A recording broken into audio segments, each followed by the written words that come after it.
Nhiều diễn biến bất ngờ xảy ra liên quan đến cuộc xung đột rung chuyển châu Âu. Velikhai nói Ukraine tung chiêu mới khiến Nga lãng phí đạn dược. Đó là gì? Wagner thừa nhận thiệt hại nặng nề trong trận chiến giành Bakhmut. Đáng chú ý, Anh nói Nga tuyển thêm 400.000 tình nguyện viên tham chiến ở Ukraine.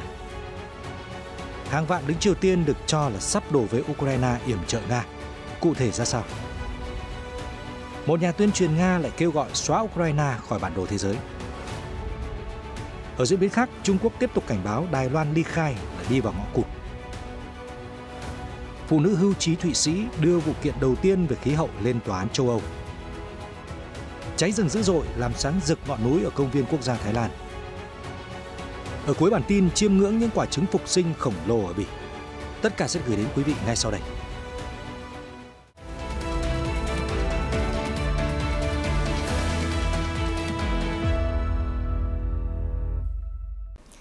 Xin được chào mừng quý vị đến với chương trình tin quốc tế. Mở đầu bản tin tiếp tục là cập nhật diễn biến liên quan đến xung đột nảy lửa Đông Âu.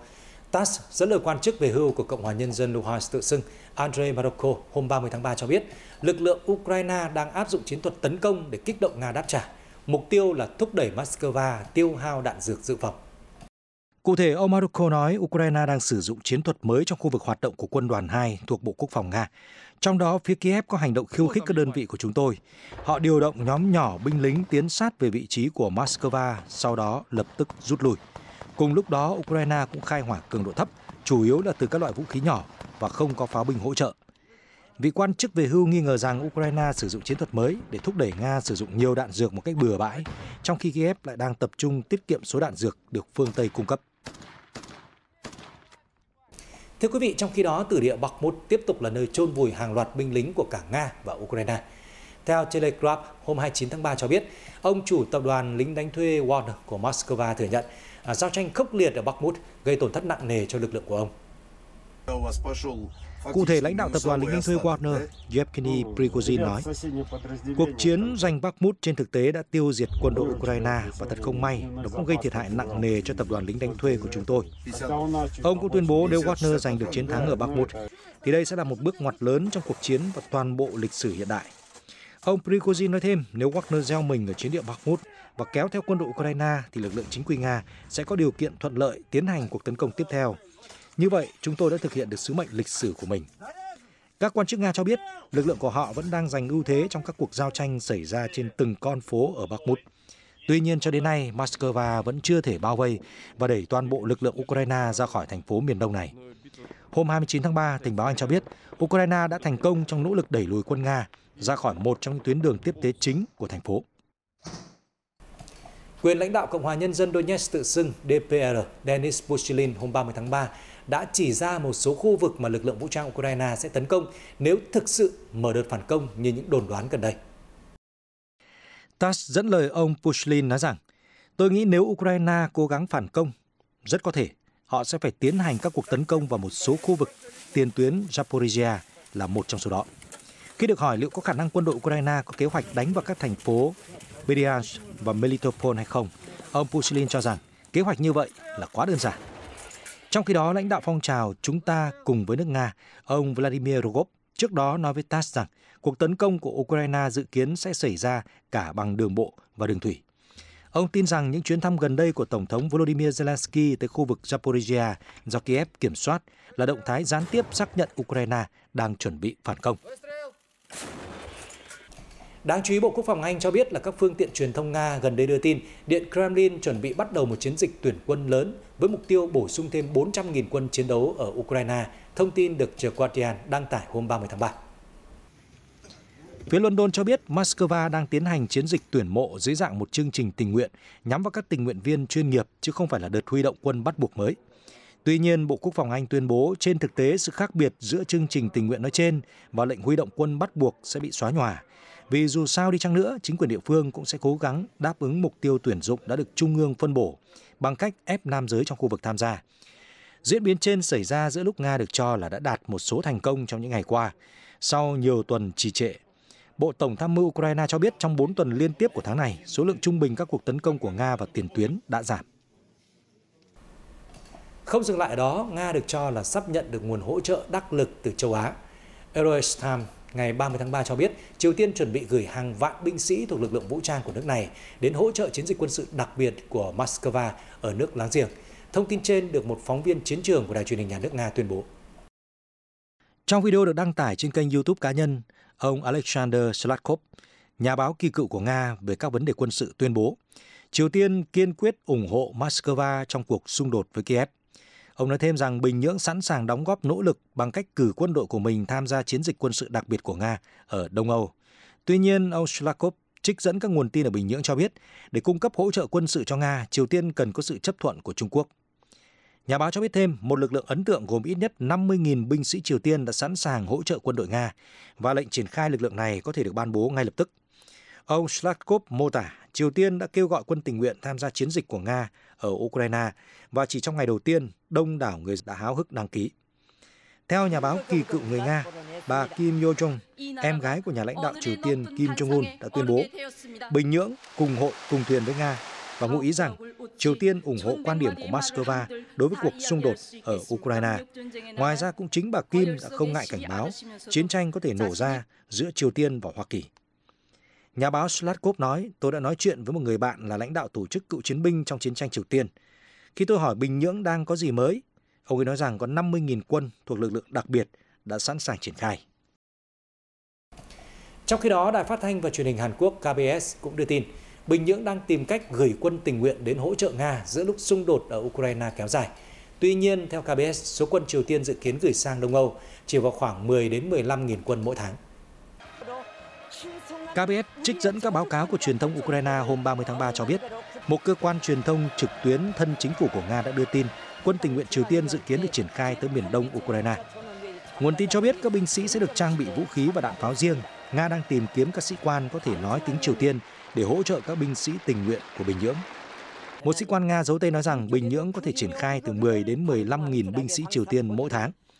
Trong khi một số nền tảng online của Nga cũng đăng tin tương tự, thì các đơn vị truyền thông lớn của Moscow đến ngày 30 tháng 3 vẫn chưa đăng tải tin tức nào như vậy. Chính quyền Nga cũng chưa đưa ra bình luận nào liên quan đến thông tin trên. Một nhà tuyên truyền người Nga tên Sergei Mardan gần đây đã thẳng thừng tuyên bố rằng Ukraine nên bị xóa khỏi bản đồ và những người đấu tranh cho đất nước này là những kẻ phạm tội. Nói trên đài truyền hình Nga, ông khẳng định không có gì đáng tiếc cho bất kỳ ai trong số họ. Julia Davis, một cây bút của trang The Daily Beast, đã chia sẻ trên Twitter một video về bài phát biểu của ông Sergei trên truyền hình Nga. Theo India Today, nhà tuyên truyền đã dùng nhiều từ khó nghe để nói về Ukraine và người dân nước láng giềng như động vật, ngạ quỷ. Theo ông, Ukraine nên bị xóa sổ khỏi bản đồ và những người đấu tranh cho đất nước này là những phạm tội. Tổng thống Vladimir Putin gọi cuộc chiến ở Ukraine là chiến dịch quân sự đặc biệt. Bước sang năm thứ hai, các cuộc giao tranh đã cướp đi sinh mạng của hàng ngàn binh sĩ, hàng chục ngàn thường dân, khiến hàng triệu người phải rời bỏ nhà cửa. Nền kinh tế toàn cầu và các mối quan hệ quốc tế cũng bị tác động nghiêm trọng. New York Times đưa tin Quốc hội Thổ Nhĩ Kỳ dự kiến sẽ phê chuẩn lá đơn gia nhập NATO của Phần Lan vào ngày 30 tháng 3, gạt bỏ trở ngại cuối cùng để nước Bắc Âu gia nhập Liên minh quân sự. Tờ báo nhận định việc NATO có thêm thành viên mới là một thất bại chiến lược và ngoại giao đối với Tổng thống Nga. Cách đây chưa đầy 2 tuần, Tổng thống Thổ Nhĩ Kỳ Recep Tayyip Erdogan đã đưa ra đảm bảo rằng Quốc hội nước này sẽ thông qua đơn gia nhập của Phần Lan. Việc Phần Lan rời bỏ quy chế trung lập sau nhiều thập kỷ để nộp đơn gia nhập NATO là một thay đổi lớn trong cán cân quyền lực ở khu vực nằm giữa phương Tây và Nga. Động thái cũng gây ra một thất bại chiến lược và ngoại giao cho Tổng thống Nga Putin khi ông từng tuyên bố muốn ngăn NATO mở rộng về phía đông. Thế nhưng chiến dịch quân sự của Nga ở Ukraine đã thuyết phục Phần Lan, Thụy Điển tìm kiếm đảm bảo an ninh với liên minh quân sự hùng mạnh. Việc Quốc hội Thổ Nhĩ Kỳ phê chuẩn lá đơn của Helsinki sẽ là bước quan trọng cuối cùng để Phần Lan bước vào NATO. Theo trang web của tổ chức này, sau khi Quốc hội thông qua, Thổ Nhĩ Kỳ sẽ gửi một lá thư chấp nhận đến Mỹ. Nơi đây cũng đang giữ những lá thư chấp nhận từ các nước khác. Sau đó, Bộ Ngoại giao Mỹ sẽ thông báo cho Tổng thư ký NATO Jens Stoltenberg rằng các điều kiện đã được đáp ứng để Phần Lan trở thành thành viên của NATO. Việc chấp nhận một thành viên mới đòi hỏi phải có sự nhất trí của tất cả 30 quốc gia thành viên trong NATO. Dù Thổ Nhĩ Kỳ chấp nhận Phần Lan, nước này vẫn để Thụy Điển đứng ngoài cuộc. Với Tổng thống Erdogan, viện lý do vì quốc gia Bắc Âu chứa những thành phần của tổ chức cực đoan người Kurd và những người bất đồng chính kiến khác, Stockholm đã nỗ lực xoa dịu ông, bao gồm đưa ra cả luật chống khủng bố mới. Nhưng các biện pháp này không làm nhà lãnh đạo Thổ Nhĩ Kỳ lay chuyển.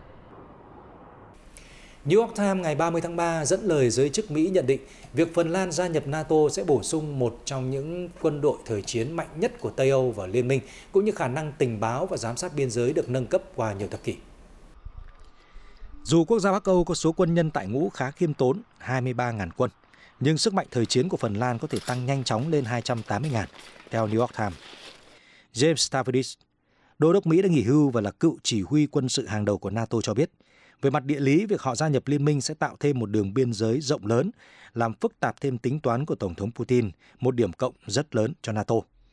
Theo phân tích của Trung tâm Nghiên cứu Wilson, Phần Lan sở hữu lực lượng pháo binh lớn nhất và được trang bị tốt nhất ở Tây Âu, với khoảng 1.500 vũ khí pháo, bao gồm 700 khẩu pháo Howitzer, 700 súng cối hạng nặng và 100 hệ thống phóng tên lửa.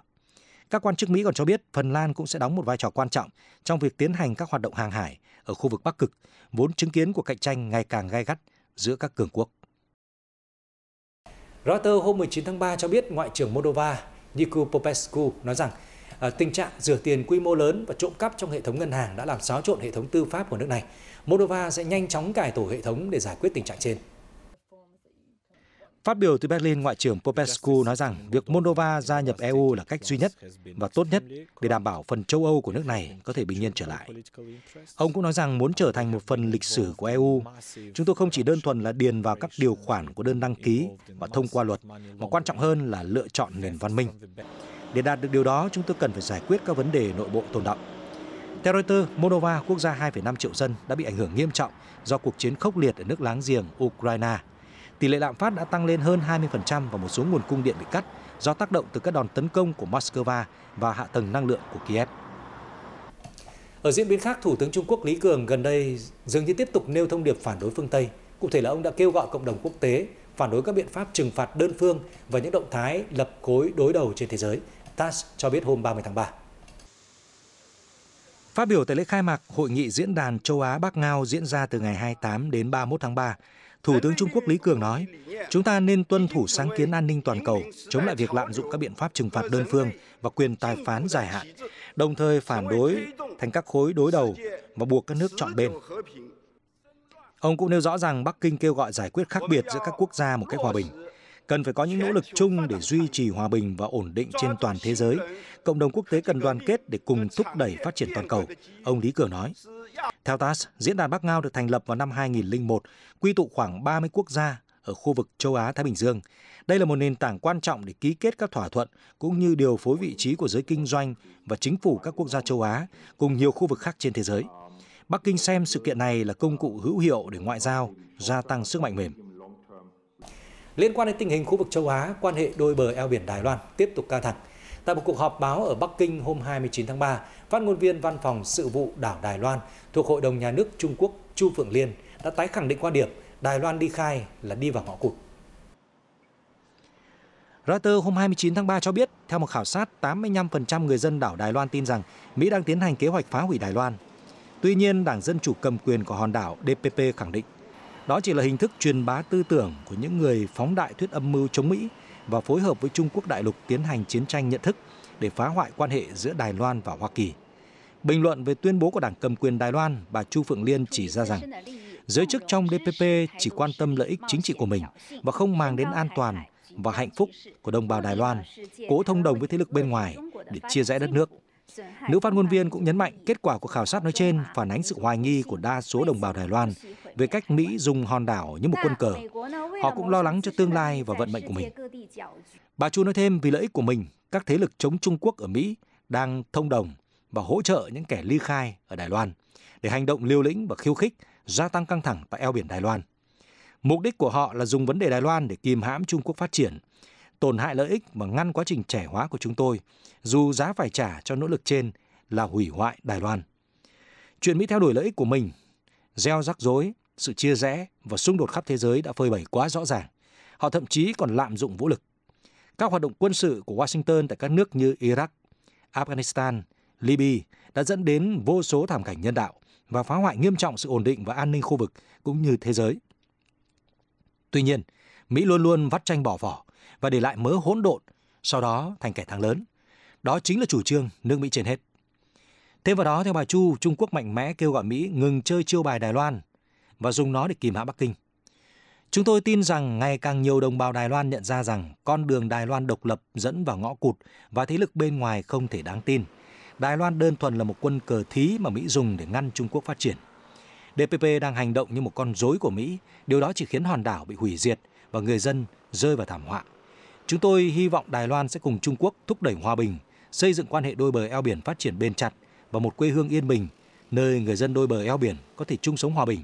Chỉ bằng cách đó, chúng ta mới có thể đem lại lợi ích thiết thực cho đồng bào ở Đài Loan, nữ phát ngôn viên nhấn mạnh. Bộ Thống nhất Hàn Quốc ngày 30 tháng 3 công bố chi tiết báo cáo về vi phạm nhân quyền của Triều Tiên, trong đó nêu bật những vi phạm như hành quyết và tra tấn công khai. Theo Yonhap, đây là lần đầu tiên chính phủ Hàn Quốc công khai báo cáo thường niên về tình hình nhân quyền ở nước láng giềng.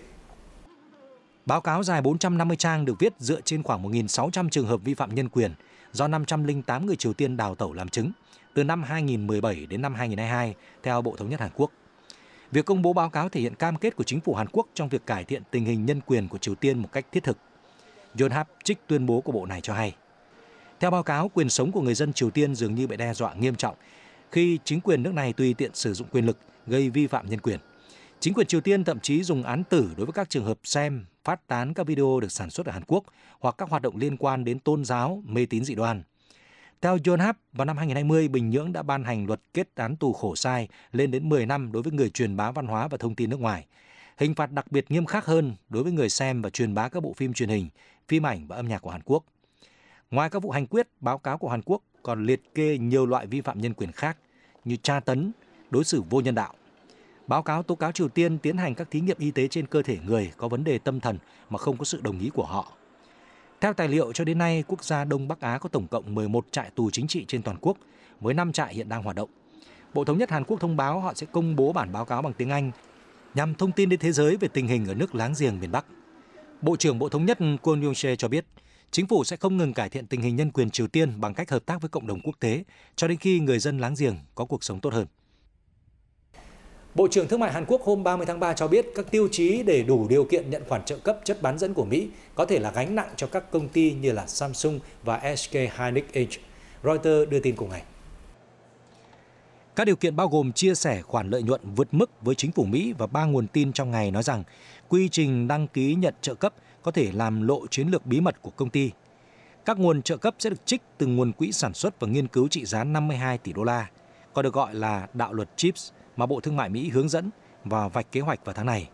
SK Group, công ty của SK Hynix, có kế hoạch đầu tư 15 tỷ đô la trong ngành chip của Mỹ, bao gồm xây dựng một nhà máy đóng gói chip tiên tiến và xin góp trợ cấp từ Mỹ.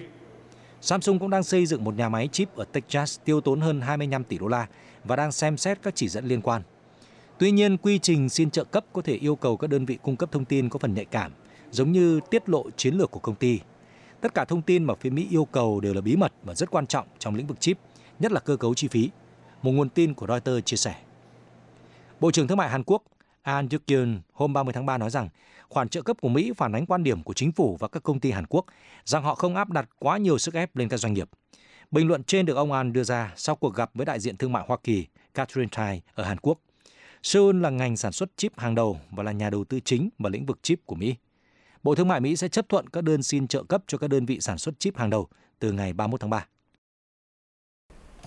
Chính phủ Úc hôm 30 tháng 3 đã tiến hành bước đầu tiên trong kế hoạch trưng cầu dân Ý để công nhận người bản địa trong hiến pháp và thiết lập một ủy ban có tên là Tiếng nói trước Quốc hội của người bản địa. Ủy ban này sẽ tham vấn cho các nhà lập pháp về những vấn đề ảnh hưởng đến cuộc sống của họ, Reuters đưa tin cùng ngày. Giới thiệu dự luật trước Quốc hội, Bộ trưởng Tư pháp Úc Mark Dreyfus nói rằng cuộc trưng cầu dân Ý được tổ chức vào giữa tháng 10 và tháng 12 là cơ hội để công nhận lịch sử và giúp người dân Úc xích lại gần nhau vì một tương lai gắn kết hơn, xóa bỏ bất đồng. Người Úc sẽ được tham khảo ý kiến về việc họ có muốn thúc đẩy thành lập một tiếng nói của thổ dân và người dân đảo ở eo biển Torres hay không. Đây là một ủy ban tham vấn đưa ra lời khuyên cho Quốc hội. Tuần trước, Thủ tướng Úc Anthony Albanese đã tiết lộ chính phủ muốn tiến hành trưng cầu dân Ý và kêu gọi người dân Úc ủng hộ một cuộc bỏ phiếu nhẽ ra đã phải được tổ chức từ lâu. Người dân bản địa của Úc chiếm khoảng 3,2% trong số gần 22 triệu dân của quốc đảo này.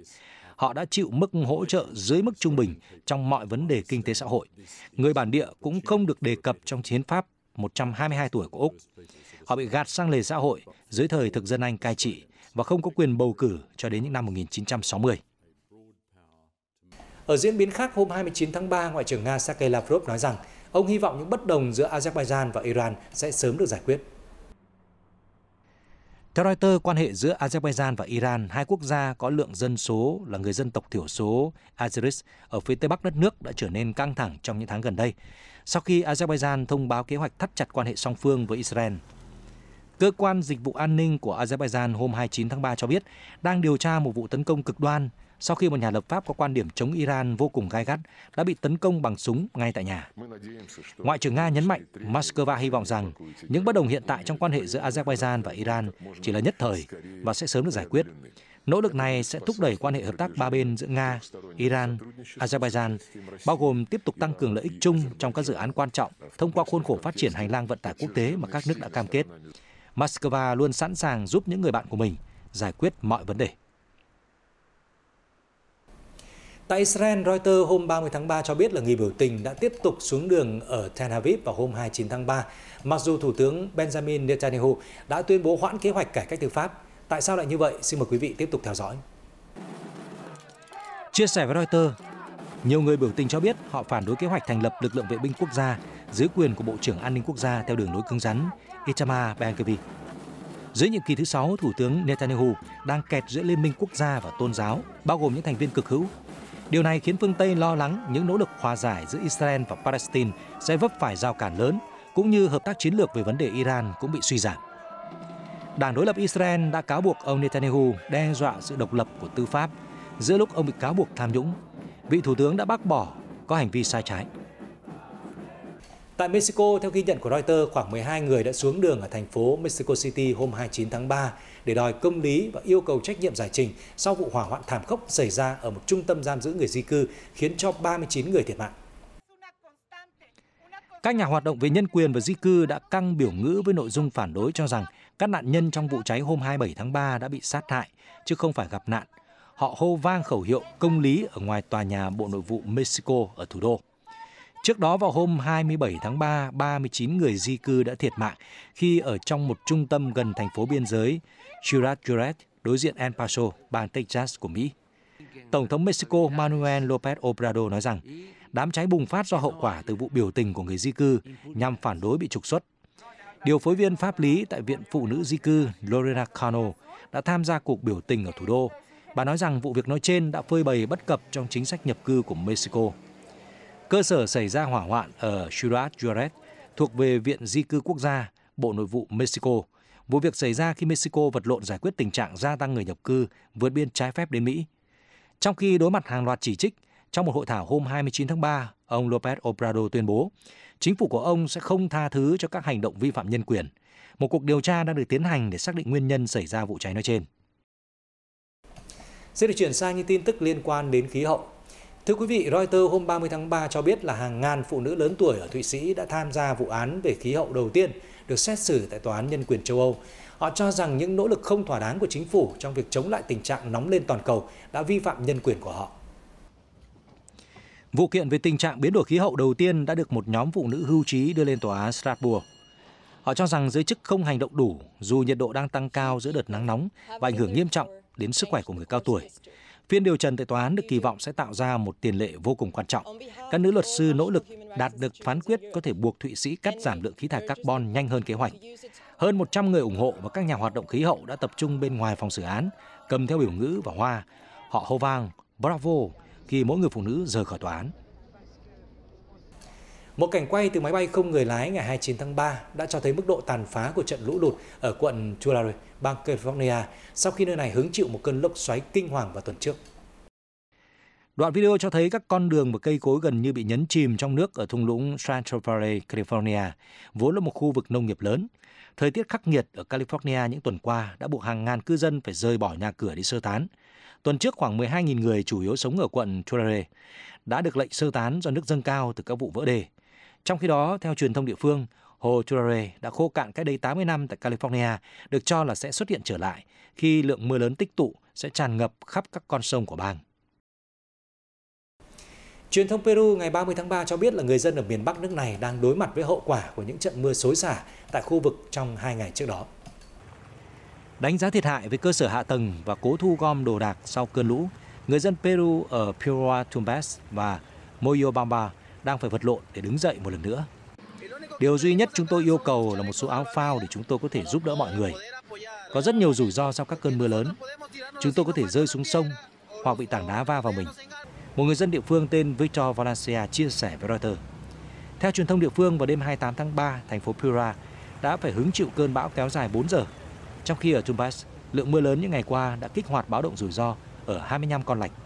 Trung tâm điều hành khẩn cấp khu vực cho biết, tại Moyobamba, nhân viên nhà trường nhận thấy các cơ sở của họ bị ngập hoàn toàn trong nước. Viện Bảo vệ Dân sự INDECI thông báo ít nhất 60 người đã chết ở Peru kể từ đầu mùa mưa vào cuối năm ngoái. Một đám cháy rừng dữ dội đã làm sáng rực ngọn núi ở công viên quốc gia Khao Leom, Thái Lan vào thứ Tư ngày 29 tháng 3. Các nhà chức trách hiện vẫn chưa xác định được nguyên nhân vụ cháy. Theo nguồn tin địa phương nói với Reuters, đám cháy có thể bùng phát do sấm sét và gió mạnh quét qua khu vực vào ngày 28 tháng 3. Các lực lượng địa phương bao gồm nhân viên công viên quốc gia, nhân viên cứu hộ và tình nguyện viên đã được triển khai để dập tắt đám cháy. Một chốt chặn lửa cũng đã được dựng lên để ngăn chặn thiệt hại. Theo người dân, khu vực trên không có nhiều cư dân sinh sống, nhưng động vật hoang dã sẽ bị ảnh hưởng bởi vụ cháy. Trước đó, chính phủ Thái Lan dự kiến sẽ ban hành các biện pháp cứng rắn hơn nhằm đối phó với tình trạng đốt rừng và chất thải nông nghiệp đang lan rộng ở nhiều tỉnh thành miền Bắc và Đông Bắc Thái Lan, vốn gây ra tình trạng ô nhiễm không khí trên diện rộng. Reuters ngày 30 tháng 3 dẫn lời một quan chức Philippines thông báo 10 người đã thiệt mạng và 230 người đã được giải cứu sau khi một chiếc phà chở khách bốc cháy vào tối trước đó. Vụ việc diễn ra ở ngoài khơi tỉnh Basilan, miền nam Philippines. Commodore Richard Murphy, chỉ huy lực lượng bờ biển Mindanao, nói với đài phát thanh DZMM rằng ngọn lửa bốc lên từ cabin và phà có khả năng chở tới 430 người. Cảnh sát biển cho biết họ sẽ hỗ trợ điều tra và đánh giá an toàn, cũng như kiểm tra về khả năng tràn dầu. Theo Reuters, Philippines là quốc đảo có nhiều ghi nhận về sự cố hàng hải khi nhiều tàu cũ kỹ vẫn đang được sử dụng. Hồi tháng 5 năm ngoái, ít nhất 7 người thiệt mạng sau vụ cháy phà cao tốc Philippines chở 134 người. Liên đoàn bóng đá thế giới FIFA ngày 29 tháng 3 thông báo chính thức rút quyền đăng cai kỳ World Cup U20 của Indonesia. Giải đấu dự kiến diễn ra từ ngày 20 tháng 5 đến ngày 11 tháng 6 năm nay.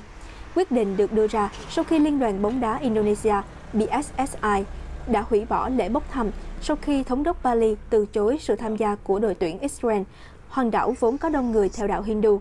Reuters trích tuyên bố của FIFA cho biết, do hoàn cảnh hiện tại, Indonesia bị loại khỏi tư cách chủ nhà giải đấu FIFA U20 World Cup 2023. Chủ nhà mới sẽ sớm được công bố. Ngày diễn ra giải đấu không thay đổi, các biện pháp trừng phạt tiềm ẩn đối với PSSI cũng có thể được quyết định ở giai đoạn sau. Việc Indonesia bị rút quyền đăng cai cũng khiến đội tuyển U20 nước này kết thúc giấc mơ dự World Cup vốn đã được chuẩn bị nhiều năm nay. Thưa quý vị, khoảng 20 chuyên gia về sô-cô-la hàng đầu của Bỉ và một số quốc gia khác mới đây đã tạo nên một bộ sưu tập gồm các quả trứng phục sinh khổng lồ cao từ 50 đến 60 cm nhân lễ phục sinh năm nay. Các tác phẩm có nhiều hình dáng, cách trang trí khác nhau và đặc biệt là chúng đều có thể ăn được.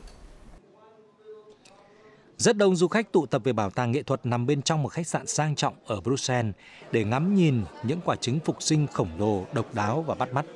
Nổi bật trong số các tác phẩm đó là quả trứng màu xanh được trang trí nạm ngọc tinh xảo theo cách của nghệ nhân Faberger. Chuyên gia sô-cô-la người Anh Mark Lewis Anderson, người tạo quả trứng nặng 45 kg này chia sẻ, ông chỉ mất khoảng một ngày để tạo ra nó. Với hàng chục ký sô-cô-la bên trong, việc vận chuyển quả trứng khiến tôi có chút sợ hãi. Tôi không muốn thấy nó bị nghiêng như tháp Pisa và đổ sụp khi đến Bruxelles. Theo Reuters, cuộc triển lãm dự kiến sẽ kéo dài đến hết lễ Phục sinh, tức ngày 9 tháng 4. Những hình ảnh về bộ sưu tập các quả trứng phục sinh khổng lồ độc đáo ở Bỉ vừa rồi đã khép lại chương trình ngày hôm nay. Cảm ơn quý vị đã quan tâm theo dõi. Xin kính chào và hẹn gặp lại.